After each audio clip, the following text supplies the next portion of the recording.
নমস্কার বন্ধু। রাজ্যের এসএসকে এমএসকে শিক্ষক শিক্ষিকারা অনেকে হয়তো ভাবছেন যে তাদের কারো 2 বছর আছে, কারো 3 বছর, কারো 5 বছর, এই করেই জীবনটা কেটে যাবে। কিন্তু অধিকাংশ শিক্ষকই কিন্তু যারা 50-এর নিচে রয়েছে তাদের কিন্তু খুবই সমস্যা।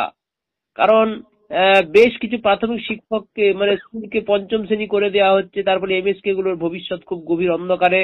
এবং এই সমস্ত শিক্ষকদের বেতন বৃদ্ধি হবে কিনা, ইপিএফ তো এখনো পর্যন্ত হলো না। তো এই সব সমস্যা রয়েছে রাজ্যের এসএসকেএমএসকে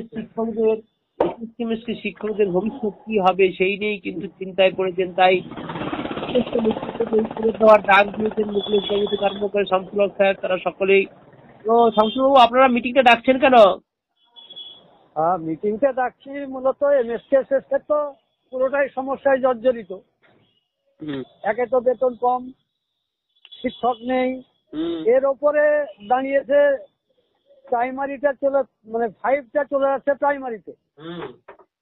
আচ্ছা, এবার এই বছরই অনেক এমএসকে যেখান থেকে 5টা পেত, 4 থেকে 5, অনেক এমএসকে পাশে পাশে যে প্রাইমারি গুলো সেগুলোকে 5 করে দিয়েছে।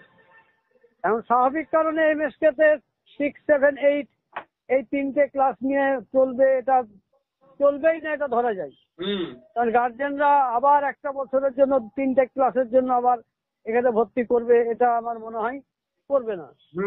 তো এই রকম পরিস্থিতিতে আমরা একটা শেষ চেষ্টা করার জন্য সমস্ত এমএসকে যত সংগঠন আছে প্রত্যেককে আহ্বান করেছি।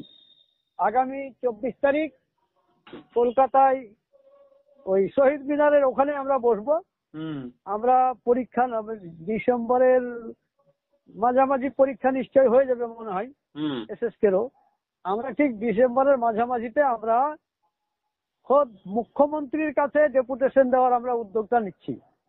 মানে উনি যেহেতু শেষ কথা, সেই কারণে আমরা চাইবো যে মুখ্যমন্ত্রীর কাছে ডেপুটেশনটা হোক। এই কারণে আমরা আগামী 24 তারিখ রবিবার প্রত্যেকটা সংগঠনের যারা নেতৃত্ব আছে তাদেরকে আহ্বান করেছি।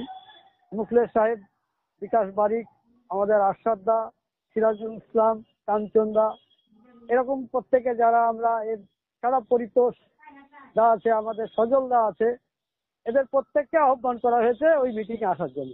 এটা একটা প্রস্তুতির দরকার আছে যাতে ডেপুটেশন আমরা হিউজ জমায়েত করতে পারি। সেই লক্ষ্যে আমরা ফার্স্ট মিটিং এটা, পরে জেলায় জেলায় আমরা মিটিং অর্গানাইজ করব যাতে জমায়েতটা ভালো করতে পারি, এই আর কি। কিন্তু যাই বলুন, রাজ্যে এসএসকে শিক্ষক বা শিক্ষকদের বা প্রতিষ্ঠানগুলোর বিষয়ে চূড়ান্ত অবহেলাটা, তার কোন রকমই তৎপরতা লক্ষ্য করা যাচ্ছে না। জাতীয় শিক্ষানীতির সাপেক্ষে এই প্রতিষ্ঠানগুলো কি হবে তারও তো ভবিষ্যৎ অন্ধকারে। না, সেই কারণে এবার চুপচাপ বসে থাকলে তো আরোই পেয়ে বসবে এবং খুব অচিরেই হয়তো এই প্রতিষ্ঠানগুলো মৃত্যুর মুখে পড়ে যাবে।